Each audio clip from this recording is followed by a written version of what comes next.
Hello and welcome to Deleting Dad, a channel about parental alienation. My name is Tom, and today I'd like to talk to you about something called ambiguous grief. To do this, I think we should take a trip. I'd like to take you to a place I know called the Shrieking Pits. I'll explain it all. I'll give you the story of what the Shrieking Pits are. You need a coat. Really freezing.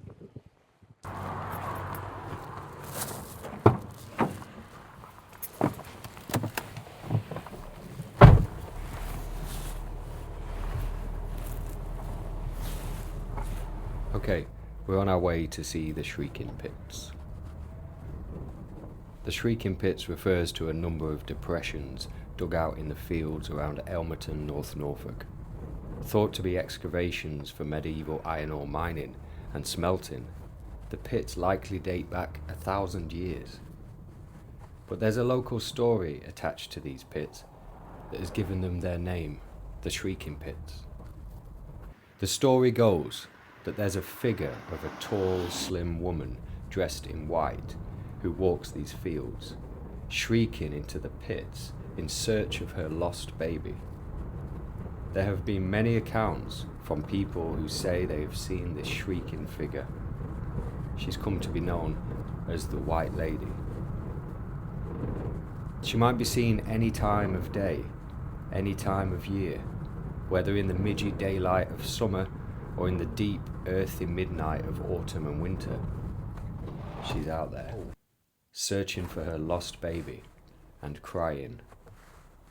1,000 years of walking these fields, 1,000 years of shrieking.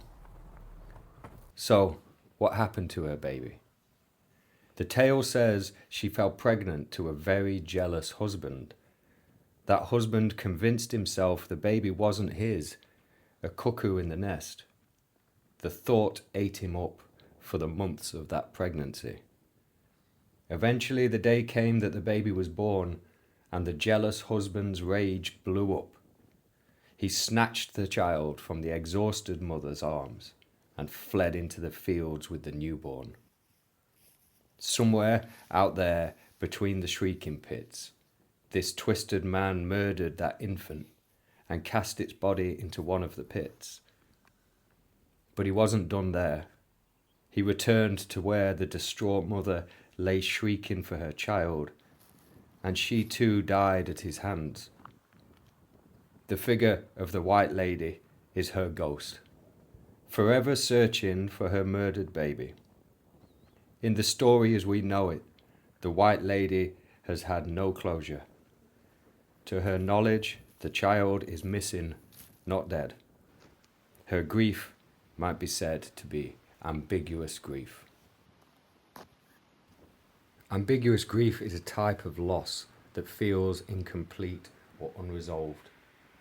Unlike the grief we feel after a clear death, where there's a body, a funeral, a grave to visit, ambiguous grief happens when someone is psychologically absent but physically present, or physically absent but psychologically present.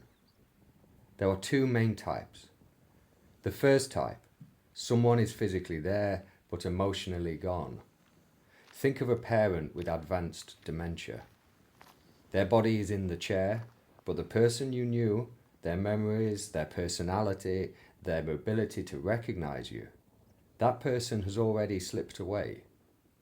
You grieve someone who is still breathing. The second type, someone is physically gone, but you don't know if they're dead or alive. A missing child, a soldier who never came home, a parent who walked out and never called.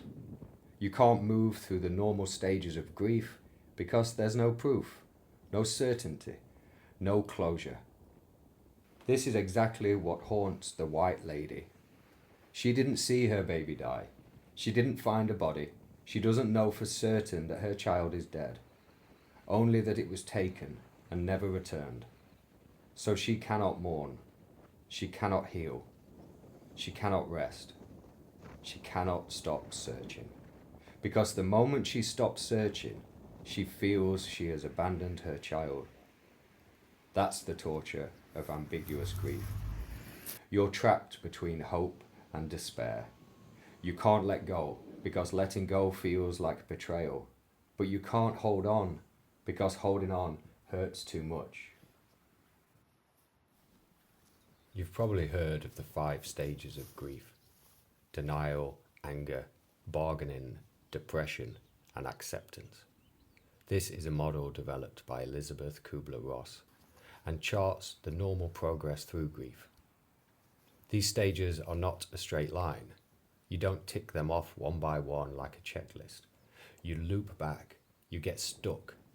You think you've reached acceptance, and then something pulls you back into anger or depression. But here's the thing about ambiguous grief. It makes the final stage, acceptance, almost impossible. Let me show you what I mean. Denial. This isn't happening. My child will be back soon. There's been a mistake. The white lady denies that her baby is dead.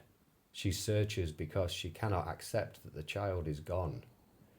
Every targeted parent in parental alienation knows this feeling. The phone might ring, the door might open any day now. Anger. How could they do this? Why me? I hate the system, my ex, the lawyers, everyone. The white lady's anger is there beneath the shrieking. Anger at her husband, at fate, at a world that let this happen. Targeted parents feel this rage too, at the alienating parent, at the courts, at friends who don't understand, at the troop of flying monkeys. Bargaining. If I just do this one thing, maybe I'll see my child again. If I stay quiet, if I fight harder, if I'm perfect. The white lady bargains every time she searches another pit. Maybe this one, maybe now.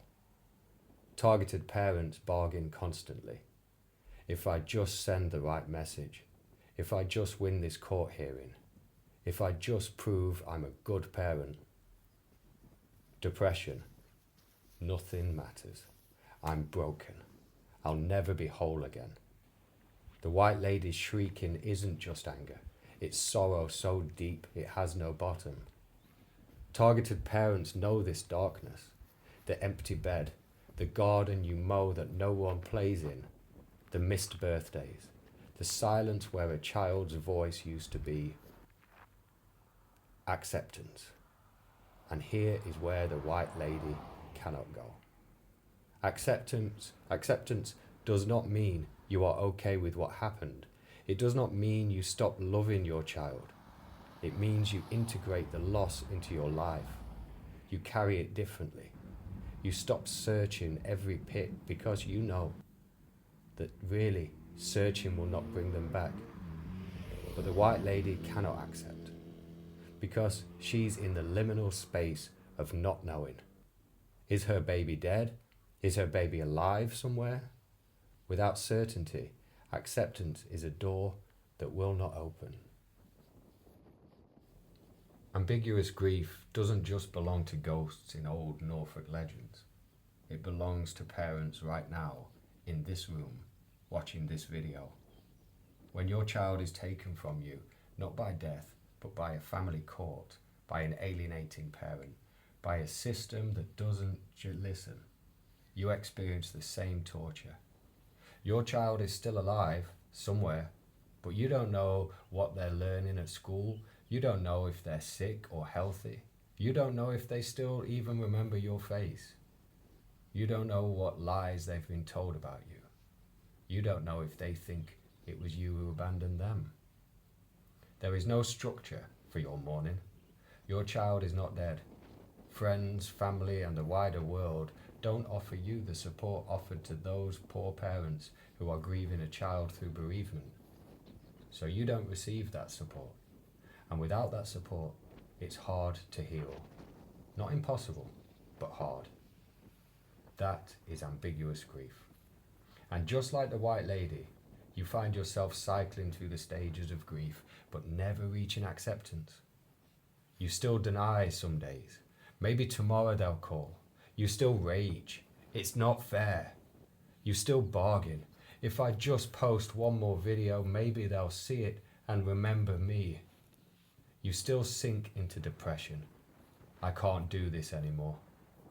But acceptance feels impossible when you don't know.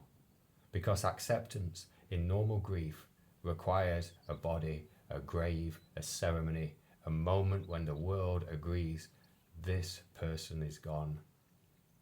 In parental alienation, the world tells you your child is fine, they're with the other parent, stop complaining.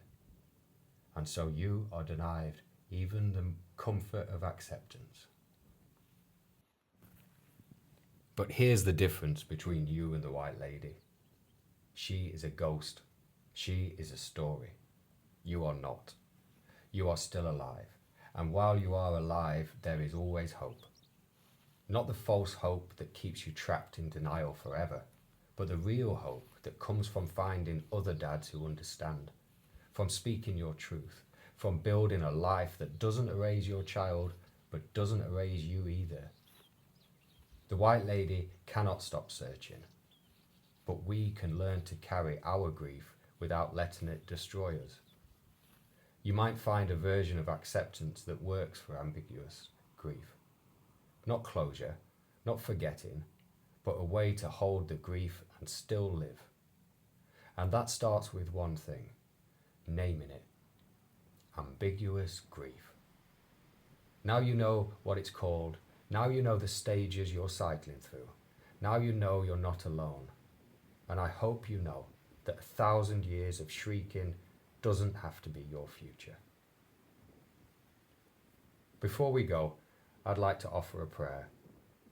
For the white lady, wherever her restless spirit walks these Norfolk fields tonight, may she find peace. May she rest at last with her baby. And for all you parents suffering the ambiguous grief of mourning a living child, may you find as much peace and support as this world can offer. May you know that your grief is real, even when others don't see it. May you hold on to the truth that your child is not a ghost and you are not a ghost. And sometimes those we love find their way back on their own. Thank you for your time. Please look after yourself, and I'll see you very soon.